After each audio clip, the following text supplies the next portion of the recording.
ಕರ್ನಾಟಕಕ್ಕೆ ಮತ್ತೆ ಕಾವೇರಿಯ ಆಘಾತ. ನೀರು ಹರಿಸಲು ಸಿಡಬ್ಲ್ಯೂಎಂಎ ಆದೇಶ. ಹೇಗಿದೆ ಕಾನೂನು ಹೋರಾಟ? ನಾಳೆ ಕರ್ನಾಟಕ ಬಂದ್, ಯಾರ್ಯಾರ ಬೆಂಬಲ? ಇದು ಕಾವೇರಿ ಕದನ. News 18 big coverage.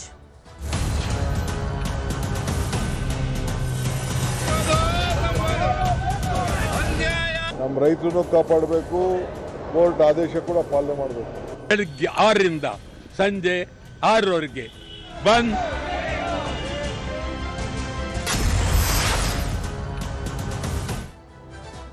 ತಮಿಳುನಾಡಿಗೆ ಕಾವೇರಿ ನೀರು ಹರಿಸುವಂತ ವಿಚಾರದಲ್ಲಿ ಕರ್ನಾಟಕಕ್ಕೆ ಮತ್ತೆ ಅನ್ಯಾಯ ಆಗಿದೆ. ತಮಿಳುನಾಡಿಗೆ ನೀರನ್ನು ಹರಿಸಬೇಕು ಅಂತ ಹೇಳಿ ಸಿಡಬ್ಲ್ಯೂಎಂಎ ನಿನ್ನೆ ತಾನೇ ಆದೇಶವನ್ನ ಕೊಟ್ಟಿದೆ. ಪ್ರತಿದಿನ 12,000 ಕ್ಯೂಸೆಕ್ ನೀರು ಬಿಡಬೇಕು ಅಂತ ಹೇಳಿ ಸೂಚನೆಯನ್ನ ನೀಡಲಾಗಿದೆ. 15 ದಿನಕ್ಕೆ 12,000 ಕ್ಯೂಸೆಕ್ ನೀರನ್ನ ಬಿಡಲೇಬೇಕು. ಕಾವೇರಿ ನಿಯಂತ್ರಣ ಪ್ರಾಧಿಕಾರದ ಆದೇಶಕ್ಕೆ ಈಗ ನಮ್ಮ ರಾಜ್ಯದಲ್ಲಿ ಕಿಡಿಕಾರಲಾಗ್ತಾ ಇದೆ. ಕಾನೂನು ಹೋರಾಟಕ್ಕೆ ಸರ್ಕಾರ ಸಜ್ಜಾಗಿದೆ. ಅದರ ಭಾಗವಾಗಿ ಇವತ್ತು ಸಚಿವರು ಜೊತೆಗೆ ತಜ್ಞರ ಸಭೆಯನ್ನ ಸಿಎಂ ಡಿಕೆ ಶಿವಕುಮಾರ್ ಅವರು ಕರೆದಿದ್ದಾರೆ. ಸಭೆಯಲ್ಲಿ ಚರ್ಚೆಯನ್ನ ನಡೆಸ್ತಾರೆ. ಅಂದ್ರೆ ರಾಜ್ಯ ಸರ್ಕಾರದ ಮುಂದೆ ಇರುವಂತ ಆಯ್ಕೆಗಳೇನು, ಕಾನೂನು ರೀತಿಯಲ್ಲಿ ಸುಪ್ರೀಂ ಕೋರ್ಟ್ಗೆ ಅರ್ಜಿ ಹಾಕುವಂತ ನಿಟ್ಟಿನಲ್ಲಿ ಚರ್ಚೆಗಳು ನಡೆಯುತ್ತೆ. ಇನ್ನು ರೈತರಿಗೆ ಯಾವುದೇ ಕಾರಣಕ್ಕೂ ಅನ್ಯಾಯ ಆಗೋದಕ್ಕೆ ಬಿಡಲ್ಲ ಅಂತೇಳಿ ಸಿಎಂ ಡಿಕೆ ಶಿವಕುಮಾರ್ ಅವರು ಹೇಳಿದ್ದಾರೆ. ಇನ್ನು ಕಾವೇರಿ ಕೊಳ್ಳದ ರೈತರು ಭಾರೀ ಪ್ರತಿಭಟನೆಯನ್ನ ಮಾಡೋದಕ್ಕೆ ತಯಾರಿಗಳನ್ನ ಮಾಡ್ಕೊಂಡಿದ್ದಾರೆ. ಮಂಡ್ಯ, ಮೈಸೂರು, ರಾಮನಗರದಲ್ಲೂ ಪ್ರತಿಭಟನೆಗೆ ತಯಾರಿಗಳಾಗಿದೆ. ಯಾವುದೇ ಕಾರಣಕ್ಕೂ ಈಗ ಈ ಹಂತದಲ್ಲಿ, ಈ ಸಂದರ್ಭದಲ್ಲಿ ತಮಿಳುನಾಡಿಗೆ ಕಾವೇರಿ ನೀರನ್ನ ಬಿಡಬಾರದು ಅಂತ ಹೇಳಿ ಸರ್ಕಾರಕ್ಕೆ ಆಗ್ರಹ ಮಾಡ್ತಾ ಪ್ರತಿಭಟನೆಗೆ ತಯಾರಿಗಳು ಆಗಿದೆ. ಒಂದ್ ಕಡೆ ಕಾನೂನನ್ನ ನಾವು ಪಾಲನೆ ಮಾಡಬೇಕಾಗತ್ತೆ. ಬಟ್ ಈಗಿರುವಂತ ಸಂದರ್ಭದಲ್ಲಿ, ಯಾಕಂದ್ರೆ ಮುಂಬರುವಂತ ದಿನಗಳಲ್ಲಿ ಕುಡಿಯೋ ನೀರಿಗೆ ನಮಗೆ ನೀರು ಬೇಕಾಗುತ್ತೆ, ಸ್ಟಾಕ್ ಇಟ್ಕೊಳ್ಬೇಕಾಗತ್ತೆ.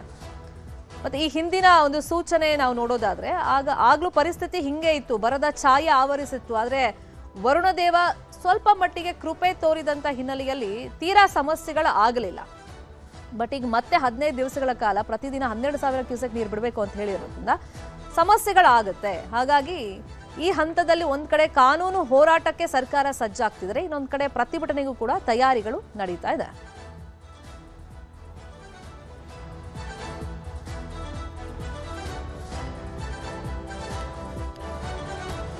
ಇದೇ ವಿಷಯವಾಗಿ ಇನ್ನಷ್ಟು ಡೀಟೇಲ್ ಆಗಿ ಇನ್ಫಾರ್ಮೇಶನ್ ಅನ್ನು ಕೊಡ್ತಾ ಹೋಗೋದಕ್ಕೆ ನೇರ ಸಂಪರ್ಕದಲ್ಲಿ ಕನೆಕ್ಟ್ ಆಗಿದ್ದಾರೆ ನಮ್ಮ ರಿಪೋರ್ಟರ್ ಕಾರ್ತಿಕ್, ಹಾಗೇನೆ ನಮ್ಮ ರಿಪೋರ್ಟರ್ ಪ್ರಗತಿ ಶೆಟ್ಟಿ. ಫಸ್ಟ್ ಕಾರ್ತಿಕ್ ಹತ್ರ ಮಾಹಿತಿ ತಿಳ್ಕೊಂಬೋಣ. ಕಾರ್ತಿಕ್, ಈಗ ಕಾನೂನನ್ನು ನಾವು ಪಾಲನೆ ಮಾಡಬೇಕು, ಮತ್ತೆ ರೈತರಿಗೆ ಯಾವುದೇ ಕಾರಣಕ್ಕೂ ಅನ್ಯಾಯ ಆಗಕ್ ಬಿಡಲ್ಲ ಅಂತೇಳಿ ಸಿಎಂ ಡಿಕೆ ಶಿವಕುಮಾರ್ ಅವರು ಸ್ಪಷ್ಟವಾಗಿ ಹೇಳಿದ್ದಾರೆ. ಹಾಗಾಗಿ ಇವತ್ತು ಸಭೆಗೆ ಯಾರನ್ನೆಲ್ಲ ಕರೆದಿದ್ದಾರೆ, ಸರ್ಕಾರದ ಮುಂದೆ ಕಾನೂನು ರೀತಿಯಲ್ಲೇ ಆಯ್ಕೆಗಳು ಹೆಂಗಿದಾವೆ? ಶರ್ಮಿಳಾ ಶೆಟ್ಟಿ, ಕಾವೇರಿ ನೀರು ನಿರ್ವಹಣಾ ಪ್ರಾಧಿಕಾರ ಈಗಾಗಲೇ ಸಿಡಬ್ಲ್ಯೂಆರ್ಸಿಯ ಆದೇಶವನ್ನು ಎತ್ತಿ ಹಿಡಿದಿರುವಂತದ್ದು, ಜೊತೆಗೆ 12,000 ಕ್ಯೂಸೆಕ್ಸ್ ನೀರನ್ನ 15 ದಿನಗಳ ಕಾಲ ಬಿಡಬೇಕು ಅನ್ನುವಂಥ ಆದೇಶವನ್ನ ಮಾಡಿದೆ. ಈ ಒಂದು ಹಿನ್ನೆಲೆಯಲ್ಲಿ ರಾಜ್ಯ ಸರ್ಕಾರವು ಕೂಡ ಇದಕ್ಕೆ ಸಂಬಂಧಪಟ್ಟಂತೆ ಕಾನೂನು ಹೋರಾಟವನ್ನು ಹೇಗೆ ಮಾಡಬಹುದು ಅನ್ನುವಂಥ ಲೆಕ್ಕಾಚಾರವನ್ನು ಹಾಕೊಂಡಿದೆ. ಜೊತೆಗೆ ಅದಕ್ಕೆ ಸಂಬಂಧಪಟ್ಟಂತೆ ಇವತ್ತು ಸಿಎಂ ಡಿಕೆ ಶಿವಕುಮಾರ್ ಅವರು ಜಲಸಂಪನ್ಮೂಲ ಸಚಿವರಾಗಿರುವಂತಹ ರಾಮಲಿಂಗಾರೆಡ್ಡಿ ಅವರೊಂದಿಗೆ ಸಮಾಲೋಚನೆಯನ್ನು ಕೂಡ ಮಾಡಲಿಕ್ಕಿದ್ದಾರೆ. ಜೊತೆಗೆ ಆ ಒಂದು ಸಭೆಯಲ್ಲಿ ಹಲವು ಕಾನೂನು ತಜ್ಞರಿರ್ತಾರೆ. ಜೊತೆಗೆ ಸುಪ್ರೀಂ ಕೋರ್ಟ್ನಲ್ಲಿ ವಕೀಲರನ್ನು ಕೂಡ ಸಂಪರ್ಕ ಮಾಡಿ ಅವರೊಂದಿಗೂ ಕೂಡ ಮಾಹಿತಿಯನ್ನು ಪಡೆದುಕೊಳ್ಳಲಿಕ್ಕಿದ್ದಾರೆ. ಸರ್ಕಾರ ಯಾವ ರೀತಿಯ ನಿರ್ಧಾರವನ್ನು ತೆಗೆದುಕೊಳ್ಬೇಕು, ಜೊತೆಗೆ ಸರ್ಕಾರದ ಮುಂದಿರುವಂತಹ ಆಯ್ಕೆಗಳೇನು, ಕಾನೂನಾತ್ಮಕವಾಗಿ ಹೋರಾಟವನ್ನು ಯಾವ ರೀತಿಯಾಗಿ ಮಾಡಬಹುದು ಅನ್ನುವಂಥ ವಿಚಾರವನ್ನು ಇಟ್ಟುಕೊಂಡು ಇವತ್ತು ಸಿಎಂ ಡಿಕೆ ಶಿವಕುಮಾರ್ ಅವರು ಚರ್ಚೆಯನ್ನು ಮಾಡ್ತಾರೆ. ಪ್ರಮುಖವಾಗಿ ಗಮನಿಸಬೇಕು, ಈಗಾಗಲೇ ತಮಿಳುನಾಡು ಕೂಡ ಅರ್ಜಿಯನ್ನು ಹಾಕೊಂಡಿದೆ. ಆ ಒಂದು ಅರ್ಜಿ ನಾಳೆ ಸುಪ್ರೀಂ ಕೋರ್ಟ್ನಲ್ಲಿ ಬರಲಿಕ್ಕಿದೆ. ಈ ಒಂದು ಹಿನ್ನೆಲೆಯಲ್ಲಿ ನಾಳೆಯೂ ಕೂಡ ವಿಚಾರಣೆಯ ಸಂದರ್ಭದಲ್ಲಿ ರಾಜ್ಯ ಸರ್ಕಾರದ ವಾದ ಯಾವ ರೀತಿಯಾಗಿರಬೇಕು, ಅಥವಾ ನಾಳೆ ಬರುವಂತ ತೀರ್ಪು ಯಾವ ರೀತಿಯಾಗಿರುತ್ತೆ, ತಮಿಳುನಾಡಿನ ವಾದ ಯಾವ ರೀತಿಯಾಗಿರುತ್ತೆ, ಇದೆಲ್ಲದರ ಕುರಿತಂತೆಯೂ ಕೂಡ ಇವತ್ತು ಸಿಎಂ ಡಿಕೆ ಶಿವಕುಮಾರ್ ಮತ್ತು ಜಲಸಂಪನ್ಮೂಲ ಸಚಿವರಾಗಿರುವಂತಹ ರಾಮಲಿಂಗಾರೆಡ್ಡಿ ಅವರು ಸಮಾಲೋಚನೆಯನ್ನು ನಡೆಸ್ತಾರೆ.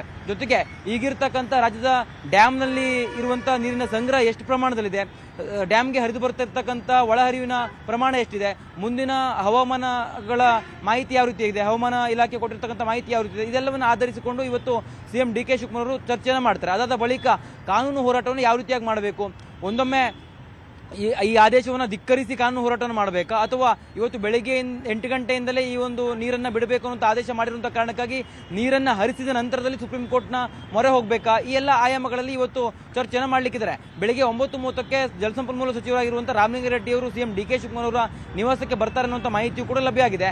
ಒಂದು ಹಂತದಲ್ಲಿ ರಾಮಲಿಂಗಾರೆಡ್ಡಿ ಮತ್ತು ಸಿಎಂ ಡಿಕೆ ಶಿವಕುಮಾರ್ ಅವರು ಚರ್ಚೆಯನ್ನು ಮಾಡ್ತಾರೆ. ಅದಾದ ಬಳಿಕ ಕಾನೂನು ಸಲಹೆಗಳನ್ನು ತೆಗೆದುಕೊಂಡು ಮುಂದಿನ ಹೋರಾಟಕ್ಕೆ ಸಂಬಂಧಪಟ್ಟಂತೆಯೂ ಕೂಡ ಒಂದಿಷ್ಟು ತೀರ್ಮಾನಗಳನ್ನು ತೆಗೆದುಕೊಳ್ಳುವಂಥ ಸಾಧ್ಯತೆಗಳು ಕೂಡ ಇರುವಂಥದ್ದು. ಸುಪ್ರೀಂ ಕೋರ್ಟ್ನ ವಕೀಲರೊಂದಿಗೂ ಕೂಡ ಸಂಪರ್ಕವನ್ನು ಸರ್ಕಾರ ಮಾಡಿದೆ. ಜೊತೆಗೆ ಅವರಿಂದಲೂ ಕೂಡ ಕೆಲವು ಸಲಹೆಗಳನ್ನು ಪಡೆದುಕೊಂಡಿದೆ. ಜೊತೆಗೆ ಈಗಿರ್ತಕ್ಕಂತಹ ಮಾಹಿತಿ ಏನಿದೆ ಅಂದರೆ ಒಟ್ಟು ಜಲಾಶಯಗಳಲ್ಲಿರ್ತಕ್ಕಂಥ ನೀರಿನ ಪ್ರಮಾಣ ಏನಿದೆ, ಜೊತೆಗೆ ಒಳಹರಿವಿನ ಪ್ರಮಾಣ ಎಷ್ಟಿದೆ, ಜೊತೆಗೆ ಈ ಒಂದು ಆದೇಶದ ಕಾರಣಕ್ಕಾಗಿ ರಾಜ್ಯಕ್ಕೆ ಯಾವ ರೀತಿಯಾಗಿ ಅನ್ಯಾಯ ಆಗುತ್ತೆ, ಮುಂದಿನ ಬೇಸಿಗೆ ವೇಳೆಯಲ್ಲಿ ಕುಡಿಯೋ ನೀರಿನ ಸಮಸ್ಯೆಗಳು ಯಾವ ರೀತಿಯಾಗಿ ರಾಜ್ಯದಲ್ಲಿ ಉಂಟಾಗ್ಬೋದು, ಈ ಎಲ್ಲ ಆಯಾಮಗಳಲ್ಲಿ ಇವತ್ತು ಒಂದಿಷ್ಟು ಮಾಹಿತಿಯನ್ನು ಸಂಗ್ರಹ ಮಾಡಿಕೊಂಡು ವರದಿಯನ್ನು ಸಿದ್ಧಪಡಿಸಿ ಸುಪ್ರೀಂ ಕೋರ್ಟ್ನ ಮೊರೆ ಹೋಗೋದಕ್ಕೂ ಕೂಡ ರಾಜ್ಯ ಸರ್ಕಾರ ಸಿದ್ಧತೆಯನ್ನು ಮಾಡ್ಕೊಳ್ತಾ ಇದೆ. ಶರ್ಮಿತಾ ಶೆಟ್ಟಿ, ಸಭೆಯಲ್ಲಿ ಏನೆಲ್ಲ ಆಗುತ್ತೆ ಫಾಲೋ ಅಪ್ ಮಾಡೋಣ. ಇಬ್ರು ಪ್ಲೀಸ್ ಬಿ ಆನ್ಲೈನ್, ಮತ್ತಷ್ಟು ಮಾಹಿತಿಯನ್ನು ಪಡ್ಕೊಳ್ತಾ ಹೋಗ್ತೀನಿ. ಇನ್ನು ಕಾವೇರಿಗಾಗಿ ನಾಳೆ ಕರ್ನಾಟಕ ಬಂದ್ಗೆ ಕರೆಯನ್ನ ಈ ಹಿಂದೆನೆ ನೀಡಲಾಗಿತ್ತು. ಬಟ್ ಮಧ್ಯದಲ್ಲಿ ಪರಿಸ್ಥಿತಿ ಕೊಂಚ ಬದಲಾಗಿತ್ತು. ಬಟ್ ನಿನ್ನೆಯ ಈ CWMA ಸೂಚನೆ ಬೆನ್ನಲ್ಲೇ ಈಗ ಮತ್ತೆ ಆಕ್ರೋಶ ತೀವ್ರಗೊಳ್ತಾ ಇದೆ. ರಾಜ್ಯ ಬಂದ್ಗೆ ವಾಟಾಳ್ ನಾಗರಾಜ್ ಕರೆಯನ್ನ ಕೊಟ್ಟಿದ್ರು, ಅಖಂಡ ಕರ್ನಾಟಕ ಬಂದ್ಗೆ ಕರೆಯನ್ನ ಕೊಟ್ಟಿದ್ರು. ಹಾಗಾಗಿ ನಾಳಿನ ಬಂದ್ಗೆ ಯಾರೆಲ್ಲ ಬೆಂಬಲವನ್ನ ಕೊಡ್ತಾರೆ, ಯಾರ್ಯಾರ ಬೆಂಬಲ ಇಲ್ಲ, ಇನ್ನು ಬೆಂಬಲ ವಾಪಸ್ ಪಡೆದಿದ್ವು ಕೆಲ ಸಂಘಟನೆಗಳು ಮಧ್ಯದಲ್ಲಿ. ಅಂದ್ರೆ ನಾನು ಆಗ್ಲೇ ಹೇಳ್ದಂಗೆ ವರುಣದೇವ ಸ್ವಲ್ಪ ಕೃಪೆಯನ್ನ ತೋರಿದ್ರಿಂದ ಈ ಸಂದರ್ಭದಲ್ಲಿ ಬಂದ್ ಬೇಡ ಅಂತ ಹೇಳ್ತಿದ್ರು. ಬಟ್ ಈಗ ಮತ್ತೆ ನೀರು ಬಿಡಬೇಕು ಅಂತ ಹೇಳಿ ಸೂಚನೆ ಕೊಟ್ಟಂತ ಬೆನ್ನಲ್ಲೇ, ಆದೇಶದ ಬೆನ್ನಲ್ಲೇ ಕೆಲ ಸಂಘಟನೆಗಳು ತಮ್ಮ ನಿರ್ಧಾರವನ್ನ ಬದಲು ಮಾಡ್ತಾವ ಅನ್ನೋದು ಕುತೂಹಲ. ನಿನ್ನೆ ಕಾವೇರಿ ಪ್ರಾಧಿಕಾರದ ಆದೇಶದ ಬರೆ ರಾಜ್ಯಕ್ಕೆ ಈಗ ಬಿದ್ದಿದೆ. ಇವತ್ತು ಮತ್ತೆ ಸಭೆ ಸೇರ್ತಾವೆ ವಿವಿಧ ಸಂಘಟನೆಗಳು. ನಾಳಿನ ಬಂದ್ಗೆ ಬೆಂಬಲ ಕೊಡಬೇಕಾ ಬೇಡವಾ ಅಂತ ಹೇಳಿ ಸಭೆಯಲ್ಲಿ ಚರ್ಚೆಯನ್ನ ಮಾಡ್ತಾರೆ. ಇವತ್ತಿನ ಸಭೆಯಲ್ಲಿ ಪ್ರಾಧಿಕಾರದ ಆದೇಶದ ಬಗ್ಗೆ ಚರ್ಚೆ ಮಾಡಿ ವಿವಿಧ ಸಂಘಟನೆಗಳ ಮುಖಂಡರು ಇವತ್ತೊಂದು ತೀರ್ಮಾನಕ್ಕೆ ಬರ್ತಾರೆ. ನಾಳಿನ ಬಂದ್ಗೆ ಬೆಂಬಲ ಕೊಡಬೇಕಾ ಬೇಡವಾ, ನೈತಿಕ ಬೆಂಬಲ ಮಾತ್ರ ಸಾಕ, ಹೀಗೊಂದು ನಿರ್ಧಾರಕ್ಕೆ ಬರ್ತಾರೆ. ಇನ್ನು ತಮಿಳುನಾಡಿಗೆ ನೀರನ್ನ ಬಿಡೋದಕ್ಕೆ CWMA ಆದೇಶವನ್ನ ಕೊಟ್ಟಿದೆ. ಹೀಗಾಗಿ ಇವತ್ತು ಮಂಡ್ಯದಲ್ಲಿ ಬೃಹತ್ ಹೋರಾಟಕ್ಕೆ ಸಿದ್ಧತೆಗಳಾಗಿದೆ. ಬೆಳಗ್ಗೆ 11 ಗಂಟೆಗೆ ವಿಶ್ವೇಶ್ವರಯ್ಯ ಪ್ರತಿಮೆ ಬಳಿಯಲ್ಲಿ ಹೋರಾಟಕ್ಕೆ ರೈತರು ತಯಾರಿಗಳನ್ನು ಮಾಡಿಕೊಂಡಿದ್ದಾರೆ. ರೈತ ಹಿತರಕ್ಷಣಾ ಸಮಿತಿಯಿಂದ ಹೋರಾಟಕ್ಕೆ ಕರೆಯನ್ನ ನೀಡಲಾಗಿದೆ. ಕರ್ನಾಟಕ ಬಂದ್ಗೆ ರೈತ ಸಂಘಟನೆಗಳು ಬೆಂಬಲವನ್ನ ಕೊಟ್ಟಿವೆ.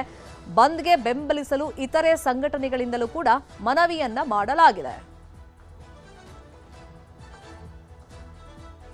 ಒಂದ್ ಕಡೆ ನಾಳಿನ ಅಖಂಡ ಕರ್ನಾಟಕ ಬಂದ್ ನಿಟ್ಟಿನಲ್ಲಿ ವಿವಿಧ ಸಂಘಟನೆಗಳು ಇವತ್ತು ತಮ್ಮ ನಿರ್ಧಾರವನ್ನ ತಿಳಿಸ್ತವೆ ಸಭೆ ಮಾಡಿ. ಇನ್ನೊಂದು ಕಡೆ ಮಂಡ್ಯ ಭಾಗದಲ್ಲಿ ಆಕ್ರೋಶ ತೀವ್ರಗೊಳ್ತಾ ಇದೆ. ಇನ್ನು ಇವತ್ತು ಬೆಳಗ್ಗೆ 11 ಗಂಟೆ ನಂತರ ಮಂಡ್ಯ ಭಾಗದಲ್ಲಿ ರೈತ ಹಿತರಕ್ಷಣಾ ಸಮಿತಿ ಸೇರಿದಂಗೆ ವಿವಿಧ ರೈತ ಪರ ಸಂಘಟನೆಗಳು ದೊಡ್ಡ ಮಟ್ಟದಲ್ಲಿ ಹೋರಾಟ ಮಾಡೋಕ್ಕೂ ಕೂಡ ತಯಾರಿಗಳನ್ನ ಮಾಡಿಕೊಂಡಿದ್ದಾರೆ. ಎಲ್ಲಾ ಸಂಘಟನೆಗಳು ಈ ಪ್ರತಿಭಟನೆ ಕೈ ಜೋಡಿಸಬೇಕು ಅಂತ ಹೇಳಿ ಮನವಿಯನ್ನ ರೈತರು ಮಾಡ್ಕೊಳ್ತಾ ಇದ್ದಾರೆ. ಮಂಡ್ಯದ ವಿಶ್ವೇಶ್ವರಯ್ಯ ಪ್ರತಿಮೆ ಬಳಿಯಲ್ಲಿ ಹೋರಾಟಕ್ಕೆ ತಯಾರಿಗಳಾಗಿದೆ. ಕಾವೇರಿ ನದಿ ನೀರಿನ ನಿಯಂತ್ರಣ ಸಮಿತಿ ಹೇಳಿದಂಥ ಆದೇಶವನ್ನು ಸಂಪೂರ್ಣವಾಗಿ ತಿರಸ್ಕರಿಸಿದ್ದೇವೆ. ಹಿತರಕ್ಷಣಾ ಸಮಿತಿ ಸಂಪೂರ್ಣವಾಗಿ ನಾವು ಖಂಡಿಸ್ತೀವಿ, ವಿರೋಧಿಸ್ತೀವಿ. ಯಾವುದೇ ಕಾರಣಕ್ಕೂ ಈ ಆದೇಶ ಜಾರಿಗೊಳಿಸಬಾರ್ದು, ನೀರನ್ನು ಬಿಡಬಾರ್ದು ಅಂತ ಹೇಳುವ ಒತ್ತಾಯವನ್ನು ಕರ್ನಾಟಕ ಸರ್ಕಾರಕ್ಕೆ ತಿಳಿಸ್ತಾ ಇದ್ದೀವಿ. ನಾವು ನೀರು ಬಿಡ್ಲಿಕ್ಕೆ ಸಾಧ್ಯ ಇಲ್ಲ, ನೀರು ಬಿಡಲ್ಲ, ನಾವು ಮೇಲ್ಮನವಿಗೆ ಹೋಗ್ತೀವಿ ಅಂತೆಲ್ಲ ಹೇಳಿದೆ. ಆ ಥರದ ನಡೆಯಲ್ಲಿರುವ ಕರ್ನಾಟಕ ಸರ್ಕಾರ ಅದೇ ರೀತಿ ನಿಲುವಿನಲ್ಲಿ ಗಟ್ಟಿಯಾಗಿ ಇರಬೇಕು. ಈ ವಾಸ್ತವ ವಿಷಯವನ್ನು ಅರಿತು ಈ ರೀತಿಯ ಅವೈಚಾರಿಕ ಅವೈಜ್ಞಾನಿಕ ಆದೇಶಗಳನ್ನು ಕೊಡ್ತಕ್ಕಂಥ ಕಾವೇರಿ ನೀರು ನಿಯಂತ್ರಣ ಮಂಡಳಿ, ನಿರ್ವಹಣಾ ಸಮಿತಿ ಹಾಗೆಯೇ ಪ್ರಾಧಿಕಾರ, ಈ ಎರಡೂ ಆದೇಶಗಳು ನಿಜವಾಗ್ಲೂ ಕೂಡ ಒಪ್ಪುವಂಥದ್ದಲ್ಲ. ನಾವು ನೈತಿಕವಾಗಿ ಬಂದಿಗೆ ಸಂಪೂರ್ಣವಾಗಿ ಬೆಂಬಲ. ಇದೇ ವಿಷಯವಾಗಿ ಇನ್ನಷ್ಟು ಡೀಟೇಲ್ ಆಗಿ ಇನ್ಫಾರ್ಮೇಶನ್ ಕೊಡ್ತಾ ಹೋಗೋದಕ್ಕೆ ನೇರ ಸಂಪರ್ಕದಲ್ಲಿ ಕನೆಕ್ಟ್ ಆಗಿದ್ರು ನಮ್ಮ ರಿಪೋರ್ಟರ್ ಪ್ರಗತಿ ಶೆಟ್ಟಿ. ಈ ಹಿಂದೆ ಅಖಂಡ ಕರ್ನಾಟಕ ಬಂದ್ಗೆ ಕರೆ ಕೊಟ್ಟಂತ ಸಂದರ್ಭದಲ್ಲಿ ಸಿಚುವೇಶನ್ ಬೇರೆ ತರ ಇತ್ತು. ಬಟ್ ಈಗ ನಿನ್ನೆಯ ಆದೇಶದ ಮೇರೆಗೆ ಮತ್ತಷ್ಟು ಕನ್ನಡಿಗರು ಕೆರಳಿದ್ದಾರೆ. ಹಾಗಾಗಿ ನಾಳಿನ ಬಂದ್ ಹಿನ್ನೆಲೆಯಲ್ಲಿ ಇವತ್ತು ಯಾವ್ಯಾವ ಸಂಘಟನೆಗಳು ಸಭೆಯನ್ನ ಮಾಡ್ತಾ ಇದಾವೆ, ಅಂದ್ರೆ ಯಾರೆಲ್ಲ ಬೆಂಬಲ ಕೊಡುವಂತ ಸಾಧ್ಯತೆಗಳಿದೆ? ಶರ್ಮಿತಾ ಶೆಟ್ಟಿ, ಈಗಾಗಲೇ ಅಖಂಡ ಕರ್ನಾಟಕ ಬಂದ್ ಅನ್ನ ವಾಪಸ್ ತೆಗೆದುಕೊಳ್ಳುವ ಮಾತೇ ಇಲ್ಲ. ಈ ಹಿಂದೆ ಮಳೆ ಬಂದಂತಹ ಸಂದರ್ಭದಲ್ಲೂ ಅಥವಾ ನಿನ್ನೆ ಪ್ರಾಧಿಕಾರ ಸೂಚನೆ ಕೊಟ್ಟಂತಹ ಬೆನ್ನಲೆಯಲ್ಲೂ ಕೂಡ ಇದೇ ಮಾತನ್ನ ವಾಟಾಳ್ ನಾಗರಾಜ್ ಪುನರುಚ್ಚರಿಸಿದ್ರು. ಬಂದ್ ನಡೆಯುತ್ತೆ, ಸರ್ಕಾರದ ವಿರುದ್ಧ ನಾವು ಆಕ್ರೋಶವನ್ನ ಹೊರಹಾಕೇ ಹಾಕ್ತೀವಿ, ಸರ್ಕಾರ ಅಲರ್ಟ್ ಆಗಲೇಬೇಕು, ಕಾನೂನು ಹೋರಾಟವನ್ನ ಮುಂಚಿತವಾಗೇ ಮಾಡಬೇಕಾಗಿತ್ತು ಅಂತೆಲ್ಲ ಹೇಳಿ ಪ್ರತಿಭಟನೆಯನ್ನ ಅಥವಾ ಬಂದನ್ನ ಮಾಡೋದಕ್ಕೆ, ನಾಳೆ ಬಂದನ್ನ ಮಾಡೋದಕ್ಕೆ ಇವತ್ತಿನಿಂದಲೇ ಪ್ರತಿಭಟನೆಯನ್ನ ಕೂಡ ವಾಟಾಳ್ ನಾಗರಾಜ್ ಅವರ ತಂಡ ರೆಡಿ ಆಗ್ತಾ ಇರುವಂತ ಇರುವಂತದ್ದು. ಇವತ್ತು ಮಧ್ಯಾಹ್ನ 12:30 ಸುಮಾರಿಗೆ ಮೆಜೆಸ್ಟಿಕ್ನಲ್ಲಿ ಸರ್ಕಾರದ ವಿರುದ್ಧ ಪೊರಕೆ ಚಳುವಳಿಯನ್ನು ಕೂಡ ವಾಟಾಳ್ ನಾಗರಾಜ್ ಅವರ ತಂಡ ಹಮ್ಮಿಕೊಂಡಿರುವಂತದ್ದು. ಇವರಿಗೆ ಸಾಕಷ್ಟು ಸಂಘಟನೆಗಳು ಸಾಥ್ ಕೊಟ್ಟಿವೆ. ಅಂದ್ರೆ ಕರವೆಯ ಒಂದಷ್ಟು ಬಣ ಇವರಿಗೆ ಸಾಥ್ ಕೊಟ್ಟಿದೆ. ಜೊತೆಗೆ ಸಾರಾ ಗೋವಿಂದ್ ಅವರಾಗ್ಲಿ ಅಥವಾ ಕನ್ನಡ ಚಳವಳಿ ಪಕ್ಷ ಆಗ್ಲಿ ಸೇರಿ ಕನ್ನಡ ಸೇನೆ ಆಗ್ಲಿ ಕರುನಾಡ ಸೇನೆ ಆಗ್ಲಿ ಅನೇಕ ಸಂಘಟನೆಗಳು ವಾಟಾಳ್ ನಾಗರಾಜ್ ಕರೆ ಕೊಟ್ಟಿರುವಂತಹ ಈ ಬಂದ್ಗೆ ಬೆಂಬಲ ಕೊಟ್ಟಿದೆ. ಇನ್ನೊಂದೆಡೆ ಒಂದಷ್ಟು ಸಂಘಟನೆಗಳು ಇನ್ನೂ ಕೂಡ ಗೊಂದಲದಲ್ಲಿವೆ, ಮಿಶ್ರ ಪ್ರತಿಕ್ರಿಯೆ ವ್ಯಕ್ತ ಆಗ್ತಾ ಇದೆ. ಬಂದ್ಗೆ ಬೆಂಬಲ ಕೊಡಬೇಕಾ ಬೇಡವಾ ಅನ್ನುವಂತಹ ಕನ್ಫ್ಯೂಷನ್ ಅಲ್ಲಿ ಇರುವಂತಹದ್ದು. ಕರವೇ ಪ್ರವೀಣ್ ಶೆಟ್ಟಿ ಬಣ ನಿನ್ನೆ ಬಂದನ್ನ ವಾಪಸ್ ತಗೊಂಡ್ರು. ಆದ್ರೆ ಸಂಜೆ ವೇಳೆಗೆ ಚಿತ್ರಣ ಬದಲಾಗ್ತಾ ಇದ್ದ ಹಾಗೆ ಈಗ ಬಂದ್ ಮಾಡಬೇಕಾ ಬೇಡವಾ ಅನ್ನುವಂತಹ ವಿಚಾರಕ್ಕೆ ಸಂಬಂಧಪಟ್ಟ ಹಾಗೆ ತನ್ನ ಏನೋ ಬಣದಲ್ಲಿರುವಂತಹ ಕಾರ್ಯಕರ್ತರ ಜೊತೆಗೆ ಸಭೆ ಮಾಡಿ ತೀರ್ಮಾನ ಮಾಡೋದಾಗಿ ಡಿಸೈಡ್ ಆಗಿದ್ದಾರೆ. ಕರವೇ ಪ್ರವೀಣ್ ಶೆಟ್ಟಿ ಬಣ ಮಧ್ಯಾಹ್ನ ಸುಮಾರು 12 ಗಂಟೆಗೆ ಖಾಸಗಿ ಹೋಟೆಲ್ನಲ್ಲಿ ಅವರ ಸಂಘಟನೆಯಲ್ಲಿ ಒಂದು ಮಹತ್ವದ ಸಭೆಯನ್ನ ಮಾಡಲಾಗುತ್ತೆ. ಸಭೆಯ ಬಳಿಕ ಈ ಬಂದ್ಗೆ ಬೆಂಬಲ ಕೊಡಬೇಕಾ ಬೇಡವಾ ಅನ್ನೋ ಬಗ್ಗೆ ತೀರ್ಮಾನ ಮಾಡ್ತಾರೆ. ಈಗಾಗಲೇ ಕರವೇ ಶಿವರಾಮೇಗೌಡ ಬಹಳ ಸ್ಪಷ್ಟವಾಗಿ ಹೇಳಿದ್ದಾರೆ, ನಾವು ಬಂದ್ಗೆ ಬೆಂಬಲ ಕೊಡೋದಿಲ್ಲ ಅಂತ. ಹೋಟೆಲ್ ಅಸೋಸಿಯೇಷನ್ ಕೂಡ ಬಹಳ ಕ್ಲಿಯರ್ ಆಗಿ ಹೇಳಿದೆ, ಒಂದು ಸಲ ಬಂದ್ ಆಗಿದ್ರೆ ಅದರಿಂದ ನಮಗೆ ಯಾವುದೇ ರೀತಿಯಾದಂತಹ ಲಾಭ ಆಗಲ್ಲ, ಬದಲಿಗೆ ಒಂದು ದಿನಕ್ಕೆ ಉದ್ಯಮಕ್ಕೆ 1100 ಕೋಟಿಯಷ್ಟು ನಷ್ಟ ಆಗುತ್ತೆ. ಸೊ ಇದರಿಂದ ನಮಗೆ ಮತ್ತೆ ಸಮಸ್ಯೆ ಆಗುತ್ತೆ ಅಂತ ಈಗಾಗಲೇ ಅವರು ಕೂಡ ಬಂದ್ಗೆ ಬೆಂಬಲ ಕೊಡಲ್ಲ ಅಂತ ಹೇಳಿದ್ದಾರೆ. ಜೊತೆಗೆ ಖಾಸಗಿ ಶಾಲೆಗಳ ಒಕ್ಕೂಟ ಆಗಿರುವಂತಹ ಕ್ಯಾಂಪ್ಸ್ ಆಗಲಿ ರುಪ್ಸಾ ಆಗಲಿ ಕ್ರಪ ಆಗಲಿ ಇವರು ಕೂಡ ಬಂದ್ಗೆ ಬೆಂಬಲ ಕೊಡಲ್ಲ ಅಂತ ತಿಳಿಸಲಾಗಿದೆ. ಮೊದಲು ಬೆಂಬಲ ಕೊಟ್ಟಿದ್ರು, ಆದರೆ ಈಗ ಬಂದ್ ನಡೆದ್ರೆ ಆ ದಿವಸ ನಾವು ಕಪ್ಪು ಪಟ್ಟಿಯನ್ನು ಧರಿಸಿ ನಾವು ಶಾಲೆಗಳಲ್ಲಿ ಮಕ್ಕಳಿಗೆ ಕಾವೇರಿ ಈಗ ಏನು ವ್ಯಾಜ್ಯ ಆಗ್ತಾ ಇದೆ ಈ ವಿಚಾರಕ್ಕೆ ಸಂಬಂಧಪಟ್ಟ ಹಾಗೆ ಮಕ್ಕಳಿಗೆ ಅರಿವು ಮೂಡಿಸುವಂತಹ ಪ್ರಯತ್ನವನ್ನ ಮಾಡ್ತೀವಿ ಅನ್ನುವಂತಹ ಮಾತನ್ನ ಹೇಳಿದ್ದಾರೆ. ಸ್ಕೂಲ್ ವ್ಯಾನ್ಸ್ ಅಸೋಸಿಯೇಷನ್ ಆಗಲಿ ಅಥವಾ ಖಾಸಗಿ ಸಾರಿಗೆ ಒಕ್ಕೂಟ ಆಗಲಿ 26 ಸಂಘಟನೆಯನ್ನು ಒಳಗೊಂಡಿದೆ ಈ ಒಕ್ಕೂಟವು ಕೂಡ ಈ ಸಲ ಬಂದ್ಗೆ ಬೆಂಬಲ ಇಲ್ಲ ಅಂತ ಸ್ಪಷ್ಟವಾಗಿ ತಿಳಿಸಿದೆ.